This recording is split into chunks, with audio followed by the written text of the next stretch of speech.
Joins एक educational platform है जिसमें हम उन लोगों के लिए एक कोर्स रन करते हैं जो अकाउंटिंग फंडामेंटल सीखना चाहते हैं, जीएसटी की accounting, finalisation of balance sheet, income tax and online ITR filing, TDS and quarterly returns filing, GST की मंथली और annual return filing, Tally ERP 9, tax audit के provisions, project reports, bank balance sheet और बहुत कुछ। जी हाँ, उन लोगों के लिए जो ये चीज सीखना चाहते हैं और अपना कैरियर बनाना चाहते हैं। यदि आप ऐसे किसी व्यक्ति को जानते हैं तो उनको आप जॉइनस के कोर्स के बारे में बताएं ताकि वो लोग ये कोर्स करके अपने पैरों पर खड़ा हो पाएं और ज्यादा से ज्यादा अर्निंग कर पाएं। हेलो फ्रेंड्स, आप सभी लोगों का बहुत बहुत स्वागत है हमारे इस यूट्यूब चैनल पर जिसका नाम है जॉइनस। मैं आपका दोस्त सीए अरुण गुप्ता। आज हम बात करेंगे बैलेंस शीट के बारे में।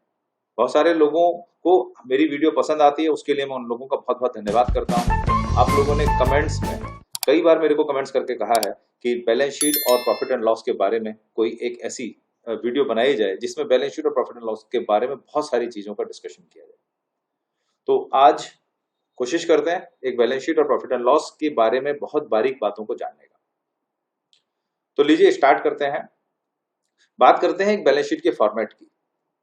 जी हाँ, यहाँ पर दोस्तों मैं एक चीज बता दूं कि प्राइवेट लिमिटेड या लिमिटेड कंपनी के अलावा किसी का भी बैलेंस शीट का कोई भी फॉर्मेट अवेलेबल नहीं है। यानी कि किसी भी लॉ ने बैलेंस शीट के या ट्रेडिंग प्रॉफिट एंड लॉस के किसी फॉर्मेट को प्रेस्क्राइब नहीं किया है। ऐसा केवल और केवल कंपनीज एक्ट 2013, जो पहले कंपनीज एक्ट 1956 हुआ करता था, कंपनीज एक्ट 2013 के अंदर शेड्यूल 6 के फॉर्मेट में बैलेंस शीट और ट्रेडिंग प्रॉफिट एंड लॉस के फॉर्मेट के बारे में जिक्र किया गया है, जो कि उसी फॉर्मेट में बनाना मैंडेटरी है। बट यदि हम केवल प्राइवेट लिमिटेड या पब्लिक लिमिटेड कंपनी के बारे में बात करें तो वहां पर शेड्यूल दे रखा है, वहां पर फॉर्मेट गिवन है। मगर उसके अलावा किसी भी सेंस में, जैसे प्रोप्राइटरशिप की बात करें या पार्टनरशिप फर्म की बात करें, एचयूएफ की बैलेंस शीट की बात करें, तो वहां किसी भी प्रकार का कोई फॉर्मेट गिवन नहीं है। ये लोगों ने अपने एक्सपीरियंस के बेस पे, जो भी हमने अपने सीनियर से सीखा है उसके बेस पर यदि मैं बोलूं तो बैलेंस शीट का और प्रॉफिट एंड लॉस का एक फॉर्मेट है जिसमें बैलेंस शीट के बारे में कहा जाता है कि बैलेंस शीट इस तरह के फॉर्मेट में बनती है। आप उदाहरण के तौर पर यहाँ पे एक एग्जांपल देख सकते हैं। Messrs ABC enterprises balance sheet as on 31 March 2021। कई बार बहुत सारी क्वेरीज आती हैं स्टूडेंट्स को पढ़ाते हुए, कई सारे कंफ्यूजन स्टूडेंट्स के जो है वो इस बैलेंस शीट के बारे में आते हैं। सबसे पहली चीज, what is balance sheet as on 31/3/2021। यदि आप बैलेंस शीट के बारे में देखते हैं तो ये जो बैलेंस शीट लिखा हुआ है एज ऑन, इसका क्या मतलब होता है?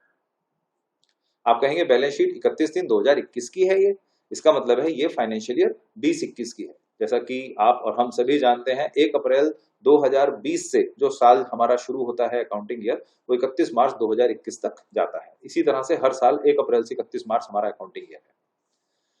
जो ये बैलेंस शीट है, यदि मैं कई लोगों से, स्टूडेंट से पूछता हूं कि ये बैलेंस शीट एज ऑन 31/3/2021 ये कितने समय की है, तो सभी लोगों का, मैक्सिमम लोगों का जवाब आता है कि ये 365 दिन की है।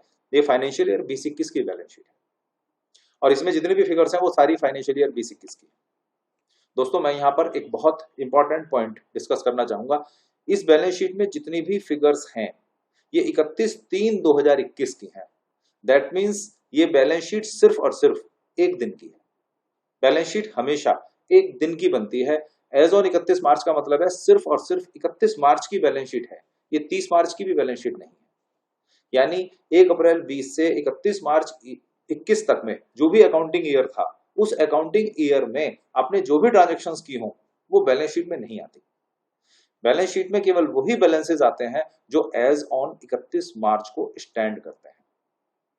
जैसे फॉर एग्जांपल हम बात करें इस एफडीआर की या इस सिक्योरिटी डिपॉजिट की, इस मशीनरी की, ये 31 मार्च 2021 का बैलेंस है, 30 मार्च का भी बैलेंस नहीं है। पूरे साल के बैलेंसेस बिल्कुल डिफर हो सकते हैं, बैलेंस शीट डेली बनाई जा सकती है। ये 31 मार्च की बैलेंस शीट है। तो ये आप समझ गए balance sheet as on 31 March 2021 का मतलब क्या होता है। आगे चलते हैं। ये लायबिलिटी साइड है, ये एसेट साइड है। यदि इसको हम इसको मैं यहां पर एक्सप्लेन करूं तो ये क्रेडिट साइड है और बैलेंस शीट में ये वाली जो राइट हैंड साइड होती है ये बेसिकली डेबिट साइड है। बैलेंस शीट में एसेट साइड डेबिट साइड होती है। यदि हम ट्रेडिंग प्रॉफिट एंड लॉस की बात करेंगे तो वहां डेबिट साइड लेफ्ट हैंड पे होती है। आइए डिस्कस करते हैं एसेट साइड के बारे में, एसेट साइड क्या कहती है दोस्तों, बहुत ध्यान से देखने की जरूरत है। यह है fixed assets. Fixed assets, investments, deposits या current assets, loans and advances, और उसके नीचे भी कई सारे आइटम्स। मैंने जैसे कि पहले बताया, बैलेंस शीट का कोई भी प्रेस्क्राइब्ड फॉर्मेट नहीं होता, बट लोगों ने अपने एक्सपीरियंस के बेस पे इसको इस तरह से डिजाइन किया हुआ है कि ये बैलेंस शीट लिक्विड फॉर्म में बनती है। लिक्विड फॉर्म का मतलब क्या है? लिक्विड फॉर्म का मतलब है कि ये बैलेंस शीट फिक्स्ड एसेट्स से नीचे की तरफ यदि देखें तो सबसे लास्ट में जो आइटम होगा वो सबसे ज्यादा लिक्विड होगा, यानी कि सबसे ज्यादा कैश में कन्वर्ट होने वाला होगा। सबसे नीचे कैश, उससे कम लिक्विड बैंक बैलेंस, उससे कम लिक्विड एडवांसेस, उससे कम लिक्विड डेटर्स, उससे कम लिक्विड क्लोजिंग स्टॉक, उससे कम लिक्विड सिक्योरिटी डिपॉजिट, एफडीआरस, और सबसे लास्ट में फिक्स्ड एसेट्स, जो जनरली हम सेल नहीं करते। यानी कि जो भी कैश में कन्वर्जन हो सकता हो जिन चीजों का, उसमें जो सबसे नीचे, जो सबसे हार्ड कैश है, वो सबसे नीचे का आइटम है, सबसे लिक्विड आइटम है।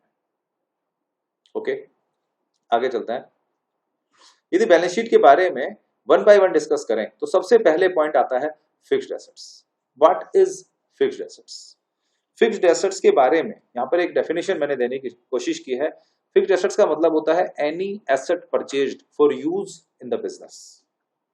Any asset purchased for use in the business, for example land, building, furniture, plant and machinery, computer etcetera. यहां पर एक बहुत ध्यान देने वाली चीज है कि फिक्स्ड एसेट्स में वो वाली एसेट्स होती हैं जो आपने परचेज तो की हैं, बट उनको आप बिजनेस में यूज करेंगे। यानी कि आपका जो पर्पस है उस एसेट्स को खरीदने का, वो बेचना नहीं है। इसका मतलब है यदि ट्रेड वाइज सोचें तो लैंड, बिल्डिंग या furniture, plant and machinery fixed assets नहीं होती। क्यों? क्योंकि जो प्लांट एंड मशीनरी का बिजनेस करते होंगे उनके लिए plant and machinery current assets होती है। करंट एसेट्स, जी हाँ दोस्तों, करंट एसेट्स ये वाला जो पोर्शन है, जो ये वाला पोर्शन है, ये करंट एसेट्स का पोर्शन है। करंट एसेट्स का मतलब है वो वाली एसेट्स परचेज करना जिसको आप बेचते हो। इसको एग्जांपल के तौर पर समझते हैं। एक मोबाइल की शॉप है, वो जितने भी मोबाइल खरीदती है वो बेचने के लिए खरीदती है। तो यदि मोबाइल की शॉप मोबाइल परचेज करेगी तो वो उसको अपने परचेज अकाउंट में ले जाएगी, फिक्स्ड एसेट्स में नहीं। उनकी वो परचेज करेगी, सेल करेगी, उससे वो प्रॉफिट कमाती होगी। बट मोबाइल की शॉप के पास एक कार है, वो कार उसकी फिक्स्ड एसेट्स है क्योंकि वो उसने बिजनेस में यूज करने के पर्पज से ली। एक और उदाहरण लेते हैं। एक कार का शोरूम है, वो जितनी भी कार खरीदता है बेचने के पर्पज से खरीदता है। अब उसके पास जो मोबाइल है वो उसकी फिक्स्ड एसेट्स है। यानी कि कार के बिजनेस में मोबाइल फिक्स्ड एसेट्स हो सकता है, कार परचेज सेल में पड़ी हो, और मोबाइल की शॉप में कार एक फिक्स्ड एसेट्स है और मोबाइल सेल परचेज हो रहे हैं।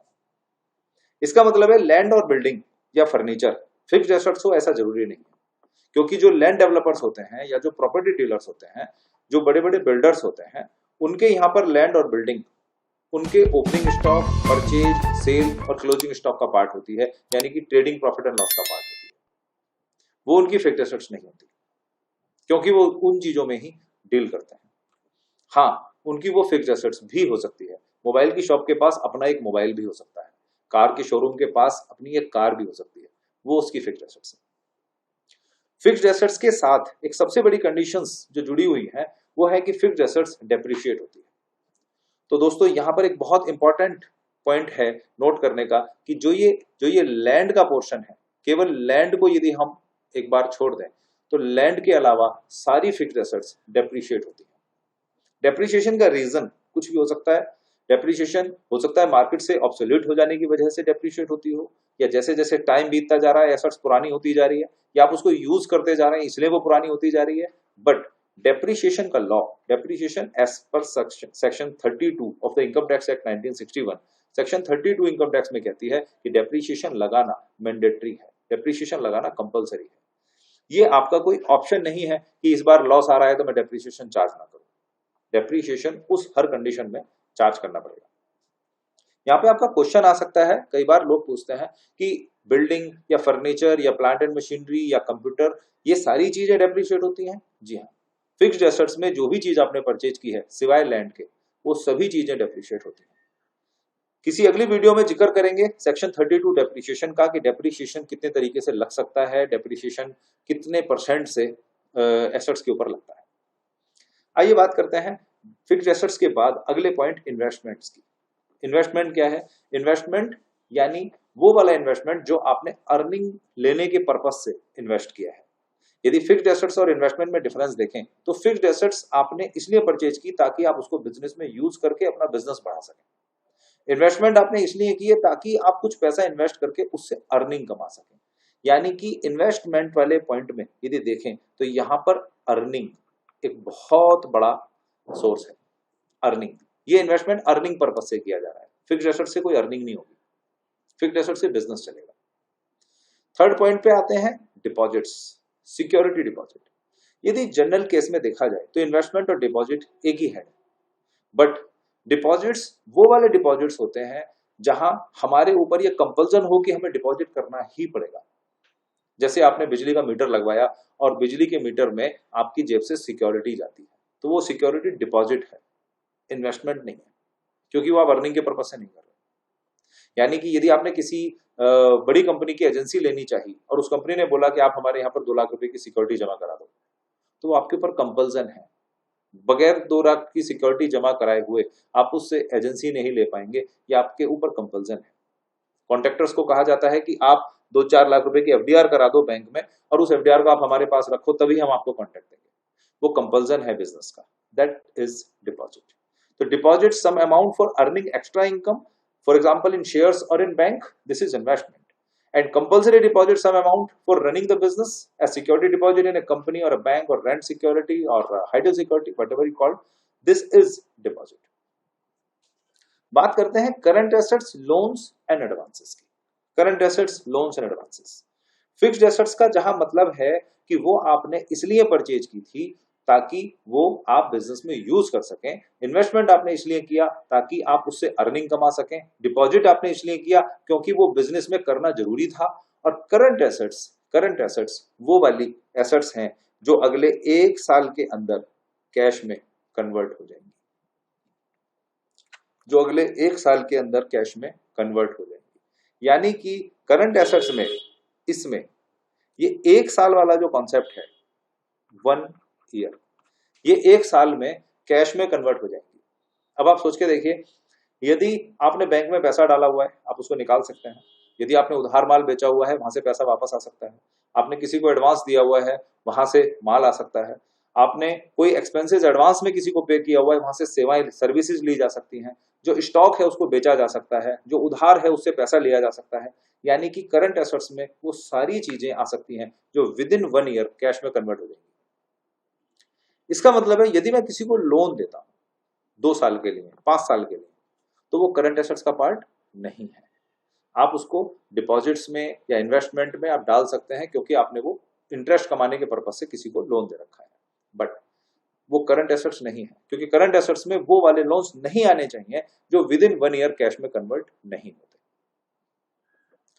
क्लोजिंग स्टॉक की बात करें, क्लोजिंग स्टॉक एक ऐसा आइटम है जो अनसोल्ड परचेज है। यानी कि यदि एक मोबाइल शॉप का उदाहरण लें तो जो मोबाइल्स उसने परचेज किए थे तो जो बिक गए वो तो स्टॉक में से खत्म हो गए, बट जो स्टॉक अभी भी बचा है वो क्लोजिंग स्टॉक है। ओके, यदि सन्डी डेटर्स की बात करें तो ये वो वाले डेटर्स हैं जिनको हमने उधार माल बेचा हुआ है और हमारा पैसा उनके ऊपर बकाया है। दोस्तों, आप एसेट्स पढ़ रहे हैं, इन सब चीजों में आपका पैसा लगा हुआ है। ये वो चीजें हैं जो आपका पैसा कहां कहां लगा हुआ है, वो वाली चीजों को हम एसेट्स कहते हैं। तो सन्डी डेटर्स में कौन लोग आते होंगे? जिनको आप सेल करते हैं। बहुत सारे लोगों को कंफ्यूजन होता है डेटर्स में और क्रेडिटर्स में। यहाँ पे मैं एक बार हम फिर भी नोट करके रख लेते हैं। डेटर्स मतलब जो सेल से जनरेट होता है, सेल से डेटर्स जनरेट होते हैं, परचेज से क्रेडिटर जनरेट होता है। यदि सेल से डेटर जनरेट होता है, डेटर्स का मतलब होगा जिसको मैंने उधार माल सेल किया हुआ है, उससे मुझे अभी पैसे लेने बाकी है। हो सकता है मैंने कुछ सर्विसेज दे रखी हो, उससे मुझे कुछ पैसा आना बाकी हो। एडवांस टू स्टाफ, मेरा स्टाफ जो मेरे यहाँ काम करती है, जो लेबर मेरे यहाँ काम करती है, जो सुपरवाइजर मेरे फैक्ट्री में काम करता है, या जो स्टाफ है, ऑफिस स्टाफ है, जो अनस्किल्ड स्किल्ड स्टाफ है, जो मैनेजर्स हैं, जो किसी कंपनी में काम कर रहे हैं, वो कंपनी के लेवल पर यदि कंपनी उनको कोई एडवांस देती है तो उनसे अभी सर्विसेज लेना बाकी है, वो एडवांसेस टू स्टाफ कहलाता है। एडवांस टू सप्लायर भी इसी तरह का है। एडवांस टू सप्लायर, सप्लायर मतलब जिससे मैं माल खरीदता हूं, सप्लायर वो जिससे मैं माल खरीदता हूं। यदि मैं सप्लायर से माल खरीदता हूं और फिर भी मैंने उस सप्लायर को कुछ एडवांस दिया हुआ है तो वो भी मेरी एसेट्स है, क्योंकि वहां से अभी माल आना बाकी है। यानी कि ये सारी वो चीजें हैं जहां से मुझे पैसा आना बाकी है, या कोई सर्विसेज आनी बाकी है, या कहीं से माल आना बाकी है। प्रीपेड एक्सपेंसेस, एक्सपेंसेस का वो वाला पार्ट जो मैंने एडवांस में पेमेंट कर दिया। जैसे फॉर एग्जांपल हम बात करें, हमने एक इंश्योरेंस प्रीमियम 1 जनवरी में पेमेंट किया। इंश्योरेंस प्रीमियम जो जनरल इंश्योरेंस होता है वो 1 साल के लिए होता है, वो हर साल रिन्यू होता है। तो जो 1 जनवरी में हमने इंश्योरेंस दिया है उसका इस साल में केवल 3 महीने का खर्चा डलना चाहिए, बाकी 9 महीने का खर्चा जो हम एडवांस दे चुके वो प्रीपेड एक्सपेंसेस बन गया। उस 9 महीने के एक्सपेंसेस का बेनिफिट आप अगले साल भी लेंगे, तो इसलिए वो 9 महीने का जो एक्सपेंसेस का पोर्शन है वो यहाँ प्रीपेड एक्सपेंसेस में जो है स्टैंड करना चाहिए। Bank balance, as you know, your current account, your saving account, जितने भी बैंक में, जितने भी इस तरह के बैंक अकाउंट है जिसमें आपका बैलेंस पड़ा हुआ है वो आपकी एसेट्स है, वो आपका बैंक बैलेंस है। और उसके बाद कैश इन हैंड, ये हार्ड कैश है जो आपके पॉकेट में है, जो आपके गले में है, जो आपकी तिजोरी में है। यानी दोस्तों प्रैक्टिकली यदि इसको समझें तो ये सारी की सारी वो चीजें हैं जहां आपका पैसा लगा हुआ रहता है, जहां आपका पैसा लगा हुआ रहता है। अब बात करते हैं, यदि हम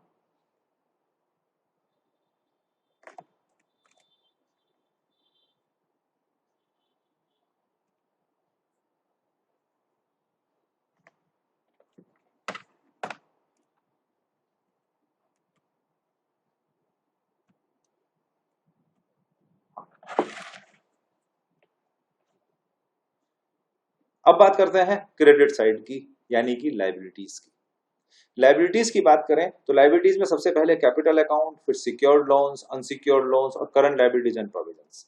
सेम कंडीशन है, करंट लायबिलिटीज एंड प्रोविजंस वो वाले हेड्स हैं, करंट लायबिलिटीज एंड प्रोविजंस वो वाले हेड्स हैं जिसमें 1 साल के अंदर अंदर हमें पेमेंट करना पड़ेगा। 1 ईयर के अंदर अंदर जो हमारे जेब से पेमेंट ले लेंगे वो हमारी करंट लायबिलिटीज है। ओके, ये भी लिक्विड फॉर्म में ही बनती है, यानी कि सबसे नीचे वो आइटम लिखा होगा जो मुझे अभी तुरंत पे करना है, उसके ऊपर वो लिखा होगा जिसको मैं थोड़ा सा रोक सकता हूं, उससे ऊपर जिसको मैं थोड़ा और रोक सकता हूं, उसके ऊपर जिसको मैं थोड़ा और रोक सकता हूं, यानी कि सबसे लास्ट में ये कैपिटल अकाउंट जिसको मैं हमेशा के लिए रोक सकता हूं, क्योंकि ये कैपिटल किसी प्रोप्राइटर या पार्टनर का वो लगाया हुआ पैसा है जो बिजनेस पर्पज से। आइए विस्तार से डिस्कस करते हैं। सबसे पहले बात करते हैं कैपिटल अकाउंट की। In case of A proprietorship, in case of a partnership firm, in case of HUF, in case of trust, in case of a school, college, society, etc.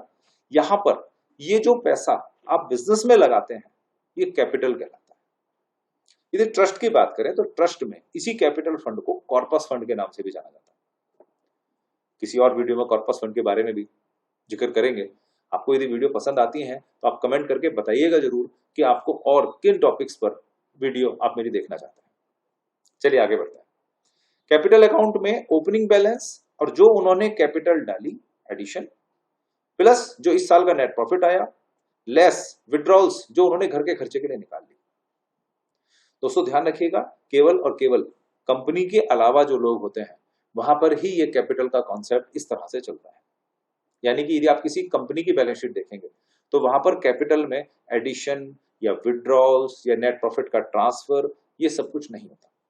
वहां पर जो कैपिटल है वो फिक्स है और वहां पर जो प्रॉफिट आता है वो रिजर्व एंड सरप्लस का पार्ट बनता है, वो कैपिटल में प्लस नहीं होता। चलिए किसी प्राइवेट लिमिटेड या लिमिटेड कंपनी की बैलेंस शीट किसी दिन डिस्कस करेंगे तो उसमें और ज्यादा डिटेल में चर्चा होगी। अभी फिलहाल हम प्रोप्राइटरशिप या पार्टनरशिप फर्म के बारे में बात करते हैं। ये जो कैपिटल है ये वो ओपनिंग बैलेंस है जो उसने प्रोप्राइटर ने पिछले साल का, ये बेसिकली क्लोजिंग बैलेंस है। यानी 31/3/20 की यदि आप बैलेंस शीट देखेंगे तो वहां पर इस कैपिटल में कुछ बैलेंस आ रहा होगा। 31 मार्च 21 की बैलेंस शीट बनाते हुए ये वो वाला बैलेंस है जो 1 अप्रैल 20 की बुक्स में था। ओके, इसके बाद उन्होंने जो भी एडिशन किया एडिशन कई तरीके से हो सकता है प्रोप्राइटर या पार्टनर का इनकम का कोई और सोर्स हो और वो वहां पर पैसा कमाता हो और बिजनेस में इंट्रोड्यूस कर देता हो। दूसरा, कुछ ऐसे बिजनेस के एक्सपेंसेस हो सकते हैं जो प्रोप्राइटर या पार्टनर ने अपनी जेब से जमा कर दिए हो, अपनी जेब से खर्च कर दिए हो। उस कंडीशन में भी हम ये मानते हैं कि उन्होंने कैपिटल में एडिशन किया है। जो नेट प्रॉफिट इस साल आएगा, यदि आप नेट प्रॉफिट की बात करते हैं तो नीचे ये P&L बना हुआ है। ये जो नेट प्रॉफिट आएगा ट्रेडिंग P&L का, ये नेट प्रॉफिट वाला पोर्शन यहां कैपिटल में प्लस हो जाएगा और इसमें से ड्राइंग्स घटाई जाएंगी। व्हाट इज ड्राइंग्स कहने को देखा जाए, यदि यहाँ लायबिलिटी साइड में से माइनस हो रहा है तो इसका मतलब है ये एसेट साइड का आइटम है। ड्राइंग्स का मतलब होता है प्रोप्राइटर या पार्टनर ने कुछ ऐसे पर्सनल एक्सपेंसेस कर लिए और उनका पैसा फर्म से विड्रॉ कर लिया। मे बी पॉसिबल किसी प्रोप्राइटर या पार्टनर का हाउसिंग लोन की किस्त कंपनी के या फर्म के इस बैलेंस शीट से जाती है, या उनके बच्चों की फीस या उनके इंश्योरेंस प्रीमियम का खर्चा या उनके मेडिकल प्रीमियम का खर्चा इस बैलेंस शीट के थ्रू पास ऑन हो जाता हो। उस कंडीशन में ये बैलेंस शीट, क्योंकि ये केवल फर्म की बैलेंस शीट है, बिजनेस की बैलेंस शीट है, इसलिए वो उन सब खर्चों को इस बिजनेस में इंक्लूड नहीं करेगी। इसीलिए मेरे एक सीनियर थे जो हमेशा कहा करते थे कि रिलेटिव प्रोप्राइटर के हैं, बैलेंस शीट के नहीं। यानी जो रिश्तेदारी है, जो वहां पर वो खर्चा कर रहा है, वो बैलेंस शीट के जो है रिश्तेदार नहीं है, वो उनके अपने रिश्तेदार हैं। तो वो यदि खर्चा करे तो बैलेंस शीट तो उसे विड्रॉल में डाल देगी, ड्राइंग्स में डाल देगी। यानी कि बैलेंस शीट में कोई भी पर्सनल खर्चा प्रोप्राइटर या पार्टनर का नहीं आता होगा। ओके, सेकंड चलते हैं secured loans. What is secured loans? Secured loans वो वाले लोन जो मैंने लिए हैं, मुझे चुकाने हैं, क्योंकि हम लायबिलिटी साइड की बात कर रहे हैं, ये सारी चीजें मुझे चुकानी है। सिक्योर्ड लोन का मतलब वो वाले लोन्स जिसको मैंने किसी सिक्योरिटी के अगेंस्ट लिया है, जैसे कार लोन हो सकता है, व्हीकल लोन हो सकता है, कोई और टर्म लोन हो सकता है, मैं कोई मशीनरी लोन पे ले सकता हूं जिसके बदले में मैंने कोई सिक्योरिटी रखी हुई है। जो मशीनरी मेरे पास है वो बैंक के पास उसके पेपर्स रखे हुए हैं, या जो गाड़ी मेरे पास है उसके पेपर, उसकी आरसी पर बैंक का नाम चढ़ा हुआ है, इसका मतलब है वो सिक्योर्ड लोन है। यदि मैं लोन का पैसा नहीं चुकाऊंगा तो बैंक मेरे उस एसेट को जब्त कर लेगा। यदि अनसिक्योर्ड लोन की बात करें तो ये वो वाले लोन्स हैं जिनमें कोई सिक्योरिटी नहीं है।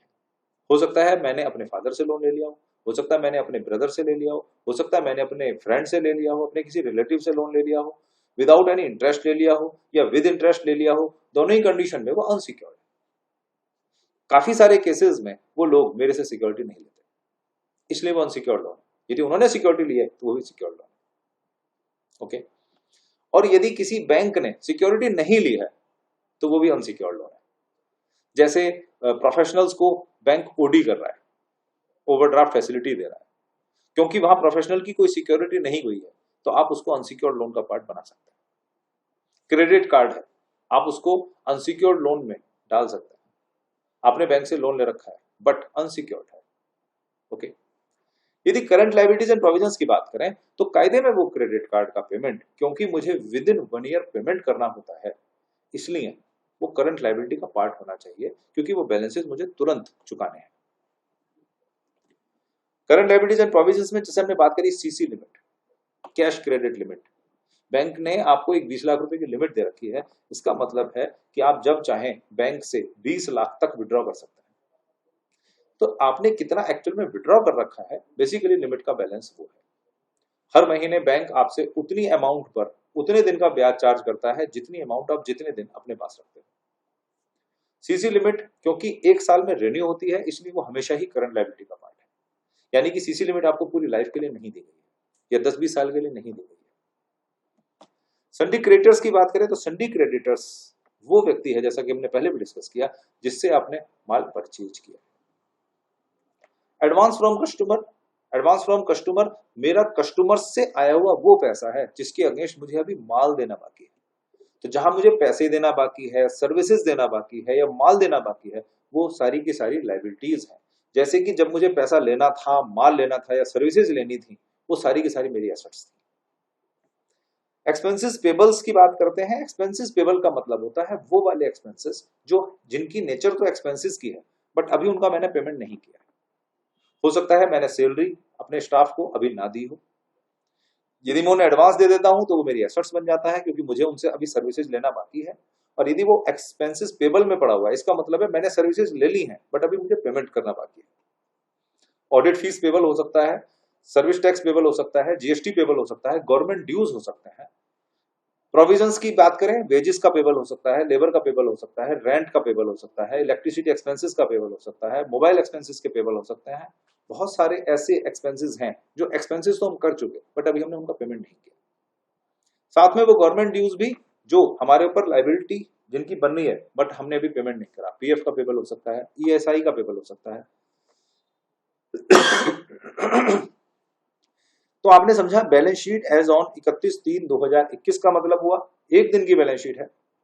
यानी यदि मैंने किसी को माल बेचा 5 लाख रुपए का 1 अप्रैल 2020 में, उससे पैसे 30 मार्च 2021 तक नहीं आए बट 31 मार्च 2021 को पैसे आ गए, तो 31 मार्च 21 की बैलेंस शीट में उस व्यक्ति का नाम डेटर्स में नहीं आता। इसका मतलब है ये बैलेंस शीट केवल और केवल 31 मार्च की है। बैलेंस शीट केवल और केवल एक दिन की बनती है और अगले साल के यदि आप अकाउंट्स बनाते हैं तो सिर्फ और सिर्फ बैलेंस शीट की ही फिगर्स नेक्स्ट ईयर में कैरी होती हैं।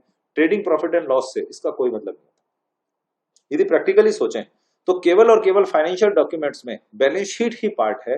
Trading and profit and loss एक तरह से बैलेंस शीट का एनेक्सर है। यानी कि ट्रेडिंग के प्रॉफिट एंड लॉस में ये जो नेट प्रॉफिट की फिगर है ये कहां से आई है, इसके लिए trading and profit and loss बनाया गया है। आइए trading and profit and loss के बारे में थोड़ी सी बात करते हैं। Trading and profit and loss का मतलब है trading and profit and loss for the year ending 31 March 2021। दोस्तों यहां पर जितनी भी फिगर्स हैं वो पिछले 365 दिन का टोटल है। यहां पर जितने भी फिगर्स हैं, ओपनिंग स्टॉक पिछले साल का बैलेंस है, क्लोजिंग स्टॉक इस साल का लास्ट बैलेंस है। इसके अलावा जितनी भी फिगर्स यहां लिखी हुई हैं वो सारी पिछले 365 दिन की टोटल है। यानी आपने कोई माल परचेज करा, ये पूरे 12 महीने की परचेज का टोटल है। आपने जितना फ्रेट का खर्चा दिया, जितनी सेल की, ये सब पिछले 12 महीने का टोटल है। जैसा कि हम जानते हैं यहां पर ये वाली जो साइड है, ये वाली जो साइड है ये डेबिट साइड है और ये वाली साइड यहां पर क्रेडिट साइड है। ऊपर उल्टा था, बैलेंस शीट में उल्टा है। ट्रेडिंग पी&एल में लेफ्ट हैंड पे डेबिट साइड है और राइट हैंड पे क्रेडिट साइड है। जितने भी एक्सपेंसेस आपने किए वो सारे डेबिट साइड में लिखे हुए हैं, जितनी भी इनकम्स आपने की वो सारी की सारी क्रेडिट साइड में लिखी हुई है। यानी कि यदि कोई भी जर्नल एंट्री आप करना चाहते हैं तो उस जर्नल एंट्री का सीधा सा फंडा है कि आप या तो वो एक्सपेंसेस होगा या वो इनकम होगी या वो एसेट्स होगी या वो लायबिलिटी होगी, इसके अलावा और कुछ नहीं हो सकता। यानी कि जर्नल एंट्री में जब हम डेबिट क्रेडिट में उलझ जाते हैं तो वहां पर भी मैं अपने स्टूडेंट्स को जनरली यही समझाता हूं कि केवल और केवल आपको यही सोचना है कि क्या चीज एक्सपेंसेस है, क्या चीज इनकम है, क्या चीज एसेट है और क्या चीज लायबिलिटी है। यदि आप इन चारों चीजों को जान पाओगे तो आप डेबिट क्रेडिट ठीक कर पाओगे। जैसा कि हम ट्रेडिंग प्रॉफिट एंड लॉस में देख पा रहे हैं, यहाँ जो ट्रेडिंग की डेबिट साइड है, जो ट्रेडिंग और प्रॉफिट एंड लॉस की डेबिट साइड है, ये सारे एक्सपेंसेस हैं और इधर क्रेडिट साइड में सारी की सारी इनकम्स है। फिर ट्रेडिंग में और प्रॉफिट एंड लॉस में क्या डिफरेंस है? तो दोस्तों इसके लिए आप ये समझिए कि ये जो पोर्शन है ये ट्रेडिंग अकाउंट है और ये जो पोर्शन है ये प्रॉफिट एंड लॉस अकाउंट है। आप इस प्रॉफिट एंड लॉस और ट्रेडिंग को बहुत ध्यान से देखिए और ये समझिए ये जो ट्रेडिंग अकाउंट है इसका क्या मतलब है।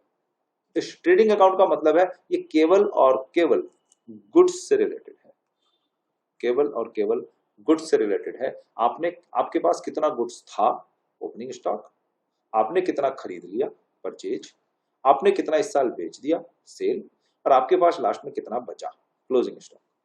ये कौन सा वाला माल है जिसकी आप ट्रेडिंग करते हो। यानी बिल्डर के केस में जितनी भी लैंड वो खरीदते होंगे वो सारी यहाँ ओपनिंग स्टॉक और परचेज में पड़ी होती होंगी। जिन लैंड को वो बेच देते होंगे वो सेल हो जाती होंगी, कुछ लैंड उनके पास क्लोजिंग स्टॉक में बच जाती होंगी। लेकिन जब वो कार खरीदते होंगे तो कार उनकी फिक्स्ड एसेट्स में खड़ी होगी क्योंकि वो कार को यूज करता है। लेकिन जो कार का शोरूम होगा उसके यहाँ पे ये सारी ओपनिंग स्टॉक, परचेज, सेल और क्लोजिंग स्टॉक में कार खड़ी होगी, बट उसके यहाँ land and building fixed assets में खड़ी होगी क्योंकि वो उसका यूज करता है। समझता हूं कि शायद आपको ये पॉइंट क्लियर हो गया होगा।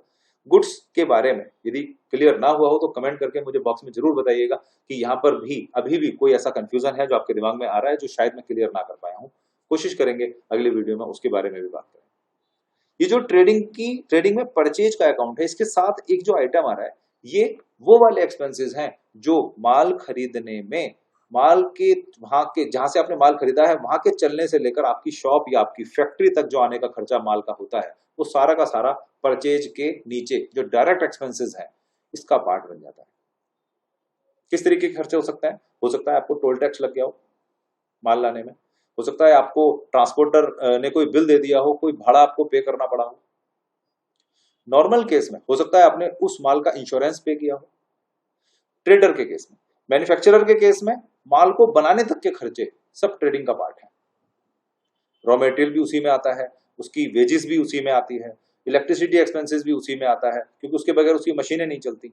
मशीन का खर्चा भी उसी में आ रहा है, मशीन की रिपेयर भी उसी में आ रही है क्योंकि उस मशीन के बेस पर ही वो माल बना पा रहा है। जो माल पर लेबर है उसका खर्चा, जो माल में मटेरियल लगा हुआ है उसका खर्चा, जो उस माल को बनाने के लिए बिजली की जरूरत है उसका खर्चा, पावर एंड फ्यूल का खर्चा, जनरेटर का खर्चा, वो सब कुछ ट्रेडिंग का पार्ट है। वो सब कुछ ट्रेडिंग का पार्ट है क्योंकि उसका माल बनकर तैयार होगा और फिर वो उसको सेल करेगा।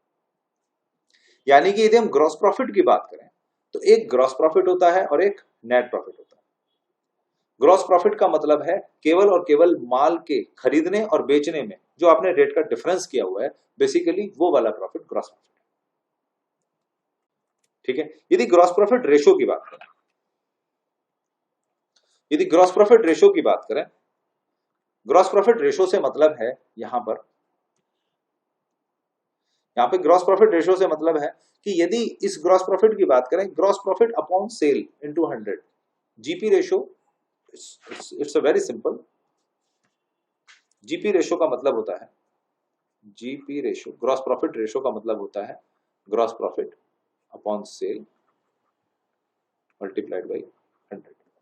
इसी तरह से नेट प्रॉफिट रेशो का मतलब होता है net profit upon sale multiplied by 100। इसका मतलब है इतने परसेंट जीपी या इतने परसेंट एनपी हुआ है। यहां पर जो एक्सपेंसेस दे रखे हैं, ये एक्सपेंसेस हैं वो डायरेक्ट एक्सपेंसेस जो माल को परचेज करने में आपको देने पड़े। उसके बाद आपने माल को सेल किया, माल इतना बचा, तो कुल मिलाकर ये जो ग्रॉस प्रॉफिट आपके पास आया, ये केवल और केवल माल का डिफरेंस है। ये ग्रॉस प्रॉफिट आपको आ गया, इस ग्रॉस प्रॉफिट को आप यहां ले, ये सेम फिगर है। ये जो ग्रॉस प्रॉफिट आपको यहाँ आया होगा, उस ग्रॉस प्रॉफिट को आपने दोबारा से बैलेंस में यहाँ लिखा ताकि आप ट्रेडिंग और प्रॉफिट एंड लॉस के अकाउंट को अलग अलग कर सकें। अब जो प्रॉफिट एंड लॉस अकाउंट में खर्चे हैं, ये वो खर्चे हैं जो उस माल को बेचने के लिए करने पड़ते हैं। यानी जब आप माल खरीद रहे थे उससे रिलेटेड खर्चा, या जब आप माल की मैन्युफैक्चरिंग कर रहे थे उससे रिलेटेड खर्चा तो चला गया ट्रेडिंग में।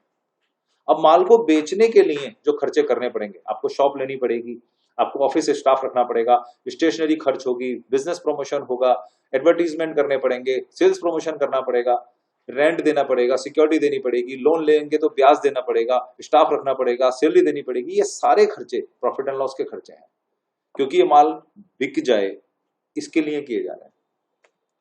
ये माल बिक जाए इसलिए किया जा रहा है और माल आपने जो खरीदा था उसका खर्चा ऊपर था। ओके, नीचे आते हैं। अकाउंटिंग चार्जेस आपको देने पड़ेंगे, एडवर्टीजमेंट, ऑडिट कराना पड़ेगा, बैंक चार्जेस होंगे, बिजनेस प्रमोशन जनरली चाय कॉफी कोल्ड ड्रिंक के खर्चे भी आ जाते हैं इसके अंदर, और बिजनेस को प्रमोट करने के जितने भी खर्चे हैं वो सब इसी के अंदर है। एडवर्टीजमेंट हो सकता है, कमीशन पे कर सकते हैं आप, डेप्रिसिएशन लग रहा है फिक्स्ड एसेट्स पर, बिजली का bill, freight and cartage on sales. लोग बड़े कंफ्यूज होता है, एक है फ्रेट इनवर्ड, एक है फ्रेट आउटवर्ड। फ्रेट इनवर्ड का मतलब है जो माल परचेज किया था उस पर दिया गया फ्रेट, नीचे वाले का मतलब है जो माल बेचा है उस पर दिया गया फ्रेट। कभी कभी आप इसलिए भी फ्रेट देते हैं ताकि वो माल आप कस्टमर के शॉप तक पहुंचा पाए या कस्टमर के घर तक डिलीवरी दे पाए। आप वो वाला भाड़ा भी खुद पे करने को तैयार है, तो यदि वो खर्चा है तो वो प्रॉफिट एंड लॉस का एक्सपेंसेस है। बात करते हैं miscellaneous legal expenses, postage, courier, printing and stationery, rebate and discount, rent, repair, salary, telephone, travelling. There are so many expenses. बहुत सारे एक्सपेंसेस हो सकते हैं जो इस लिस्ट में नहीं लिखे हुए हैं। ये वो एक्सपेंसेस हैं जो माल को बेचने के लिए किए जा रहे हैं। आगे बात करते हैं इनडायरेक्ट इनकम की। इसका मतलब है हम इसको बोल सकते हैं ये जो एक्सपेंसेस है ये वाला जो एक्सपेंसेस है इसको हम बोल सकते हैं डायरेक्ट एक्सपेंसेस। ये डायरेक्ट एक्सपेंसेस है। और ये जितने भी एक्सपेंसेस हैं इनको हम बोल सकते हैं इनडायरेक्ट एक्सपेंसेस। यहां पर यदि कोई इनकम आती है तो हम उसको बोल सकते हैं ये डायरेक्ट इनकम है। यहां पर जो इनकम आती है इसको हम बोल सकते हैं कि ये इनडायरेक्ट इनकम है। इनडायरेक्ट इनकम का मतलब क्या होता है? इनडायरेक्ट इनकम में जनरली वो इनकम आनी चाहिए जो बिजनेस में तो आई है बट मेरे बिजनेस को डायरेक्टली अफेक्ट नहीं करते। उदाहरण के तौर पे सोचें, कोई रिबेट एंड डिस्काउंट आ रहा है, कोई कमीशन रिसीव हो रहा है। कमीशन रिसीव करने का काम नहीं है मेरा काम था, मेरी कोई मोबाइल की शॉप थी या मैंने कोई पेन बनाने की फैक्ट्री लगा रखी थी, तो मेरा काम कमीशन रिसीव करना नहीं था। बट यदि मुझे कोई कमीशन रिसीव हुआ है तो मेरी इनडायरेक्ट इनकम है, क्योंकि मैं उसका काम नहीं करता। इंटरेस्ट मुझे कोई रिसीव हो रहा है, मेरा काम ब्याज कमाना नहीं है। इसका मतलब यदि मेरे को ब्याज आ रहा है किसी भी तरह से तो वो मेरी इनडायरेक्ट इनकम है। Profit and sale of fixed assets, मेरा काम फिक्स्ड एसेट्स को सेल करके प्रॉफिट लेना नहीं है। फिक्स्ड एसेट्स तो मुझे इसलिए बेचनी पड़ी क्योंकि वो मेरे काम की नहीं थी।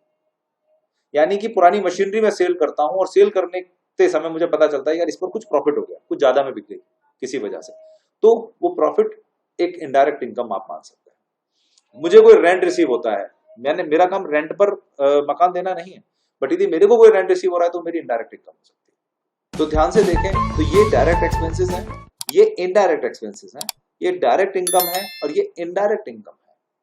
इसका मतलब है इस साइड पे एक्सपेंसेस लिखे हुए हैं, इस साइड पे इनकम लिखी हुई है। जब मैं इस ग्रॉस प्रॉफिट बीडी में ये इनकम जोड़ के और ये सारे एक्सपेंसेस घटा दूंगा, यहां से अकाउंटिंग चार्जेस से लेकर जब आप यहां तक के एक्सपेंसेस घटा दोगे तो हमको एक इस साल का नेट प्रॉफिट मिलेगा। ग्रॉस प्रॉफिट में से यदि मैं खर्चे घटा देता हूं तो मेरे को नेट प्रॉफिट मिलता है, जो कि इस साल का प्रॉफिट है और जो कि कैपिटल में मेरी प्लस हो जाना चाहिए। उसी बिजनेस में मैंने दोबारा से इन्वेस्ट कर दिया, यदि मैंने उसमें से कुछ विड्रॉल कर लिया था तो वो फिगर विड्रॉल्स में, ड्राइंग्स में पड़ी हुई। इस तरह से balance sheet profit and loss maintain किए जाते हैं, डेवलप किए जाते हैं। इसमें बहुत सारी चीजें, बहुत सारे पॉइंट्स ऐसे हो सकते हैं जो इसमें कवर ना हो पाए हों। उनके लिए आप मेरे को कमेंट बॉक्स में लिखकर जरूर बताइएगा आप ऐसी और क्या चीज बैलेंस शीट और P&L से रिलेटेड जानना चाहते हैं जिसमें आपको अभी भी इस वीडियो को देखने के बाद भी कंफ्यूजन है। दोस्तों, वीडियो आपने यहाँ तक, ये एक लंबी वीडियो थी, आप अभी तक भी मेरे साथ जुड़े हुए हैं तो मैं आपका बहुत बहुत धन्यवाद करता हूँ। इस वीडियो को बहुत ज्यादा से ज्यादा शेयर कीजिएगा, अपने फ्रेंड्स को बताइएगा, मेरे इस चैनल को भी आप शेयर कीजिएगा और मुझे कमेंट बॉक्स में डालकर जरूर बताइएगा कि आप अब किस और टॉपिक पर वीडियो देखना चाहते हैं। इस वीडियो को आपको पसंद आई, उसके लिए आपका बहुत बहुत धन्यवाद और अब आगे फिर आपसे मुलाकात होगी। तब तक के लिए ओके, थैंक यू।